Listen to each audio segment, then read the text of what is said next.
अस्सलामु अलैकुम दोस्तों, स्वागत है आपका हमारे चैनल पर, जहां हम इस्लामिक इतिहास की प्रेरणादायक कहानियों को आपके सामने लाते हैं। आज हम बात करेंगे एक ऐसी घटना की जब पैगंबर मोहम्मद सल्लल्लाहु अलैहि वसल्लम ने मदीना में जंग की तैयारी की और अपने अनुयायियों को हिम्मत और ईमान के साथ लड़ने की प्रेरणा दी। इस कहानी में हिम्मत, एकता और ईमान की ताकत का अद्भुत उदाहरण है। तो चलिए शुरू करते हैं। जुमे की नमाज के दिन पैगंबर सल्लल्लाहु अलैहि वसल्लम मिंबर पर चढ़े और लोगों से खूब हिम्मत से लड़ने को कहा। बोले, अगर तुम डटकर खड़े रहो तो अल्लाह ताला की ताकत तुम्हारी मदद करेगी। फिर उन्होंने अपने लोगों को जंग की तैयारी करने का हुक्म दिया। ये सुनकर ज्यादातर लोग बहुत खुश हुए। दोपहर की नमाज के बाद जब ढेर सारे लोग नमाज पढ़ने आए, पैगंबर सल्लल्लाहु अलैहि वसल्लम अपने घर गए। उनके दो खास दोस्त अबू बकर और उमर उनके साथ थे। उन्होंने पैगंबर को जंग के कपड़े पहनने में मदद की। पैगंबर ने दो जिरह यानी कवच एक के ऊपर एक पहने और अपनी तलवार बांधी। फिर वो बाहर निकले, जहां लोग उनका बेसब्री से इंतजार कर रहे थे। साद बिन मुआज और उसैद बिन हुदैर ने लोगों को डांटा। बोले, तुमने पैगंबर सल्लल्लाहु अलैहि वसल्लम को मदीना से बाहर जंग लड़ने के लिए मजबूर किया।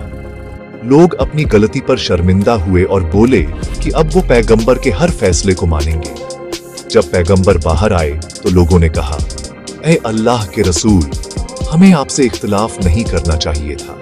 जो आप चाहें वो करें। अगर आप मदीना में रहना चाहें तो हम आपके साथ रहेंगे। इस पर पैगंबर सल्लल्लाहु अलैहि वसल्लम ने जवाब दिया, किसी नबी के लिए ये ठीक नहीं कि वो जिरह पहन ले और फिर उसे उतार दे, जब तक कि अल्लाह उसके और दुश्मन के बीच फैसला न कर दे।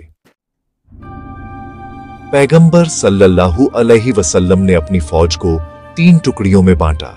पहली टुकड़ी मुहाजिरीन की थी, जिसके लीडर मुसब बिन उमैर अल अब्दरी थे। दूसरी टुकड़ी अंसार अवस की थी, जिसका नेतृत्व उसैद बिन हुदैर कर रहे थे। और तीसरी टुकड़ी अंसार खजरज की थी, जिसके लीडर अल हुबाब बिन अल मुंजिर थे। फौज में कुल 1000 जवान थे। इनमें 100 लोग जिरह पहने हुए थे और 50 लोग घुड़सवार थे। पैगंबर ने इब्न उम मक्तूम को मदीना में नमाज पढ़ाने की जिम्मेदारी दी। इसके बाद फौज के रवाना होने का ऐलान हुआ और वो उत्तर की तरफ बढ़ चले। साद और एक और साथी जो जिरह पहने हुए थे, फौज के आगे आगे दौड़ रहे थे। रास्ते में अल-वदा पहाड़ी के पास पैगंबर ने देखा कि एक अच्छी तरह हथियारबंद टुकड़ी फौज से अलग थी। पूछने पर पता चला कि ये यहूदी थे जो खजरज के साथी थे। वो मूर्ति पूजकों के खिलाफ जंग में हिस्सा लेना चाहते थे। पैगंबर ने पूछा, क्या इन्होंने इस्लाम कबूल किया? जवाब मिला, नहीं। तब पैगंबर ने उन्हें शामिल होने से मना कर दिया और कहा कि वो मूर्ति पूजकों के खिलाफ गैर मुस्लिमों की मदद नहीं लेंगे। तो दोस्तों, ये थी पैगंबर सल्लल्लाहु अलैहि वसल्लम की उस जंग की तैयारी की कहानी, जिसमें उनकी हिम्मत, नेतृत्व और अल्लाह पर भरोसे की मिसाल देखने को मिलती है। अगर आपको ये कहानी पसंद आई तो लाइक करें, कमेंट करें और अपने दोस्तों के साथ शेयर करें। हमारे चैनल को सब्सक्राइब करना न भूलें और बेल आइकन दबाएं ताकि आपको हमारी हर नई वीडियो की खबर मिले। अगली वीडियो में फिर मिलेंगे एक और प्रेरणादायक कहानी के साथ। अल्लाह हाफिज।